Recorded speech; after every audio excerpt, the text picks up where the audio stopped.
Karita nädalavahetus siin Pärnus selja taga, sa olid naiste klassis esimene sõit 20-st 14 ja teine sõit 15. Kuidas sa sõidu kokku võtad, kuidas sa rahule jäid? No oleks võinud paremini minna, aga no peab ikka jääma rahule, et tase on päris kõva siin, et jah.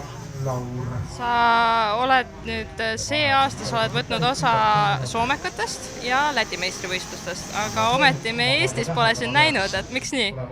Ei ole jah, Karksi-Nuia kattus Soomega ja Langega kattub Soomega, aga Pärnu ja Tihemetsa ma olen kaasas. Ehk siis põhirõhk on sul praegu see aasta soomekatel? Soomekad ja lätikad ikka. Kuidas sul üldse eelmine aasta kõik naised olid siin Eestist, läksid Lätti, sind me seal ei näinud, aga nüüd see aasta oled sa otsustanud ise ka minna, et kust sul see idee tuli?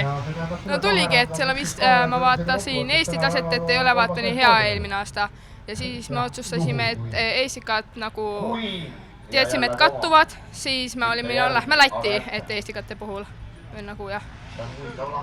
Oled sa endale mingid tulemuslikud eesmärgid ka seadnud? Lätis ikka tahaks olla poodiumil ja Soomes ka ikka, ma arvan, esimene oleks hea. Kuidas Soomes selle konkurentsiga on, et siin täna euroopakatel on ka stardis päris mitu kiiret tüdrukut, et kuidas sul seal on? No Soomes on tegelikult niimoodi, et meil on mingi 2 sekundit esimesega ja teisega on mingi sekund, et need tänased, kes olid ees, need on ka Soomes eespool. Aga üldiselt, kuidas sa selle nädalavahetuse kogemusega rahule jääd? Ikka hea kogemus ja olen rahulik.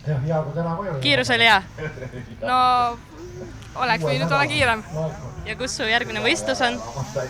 2 nädala pärast Siilijärvel Soomes. Hästi, edu sulle ja aitäh! Aitäh!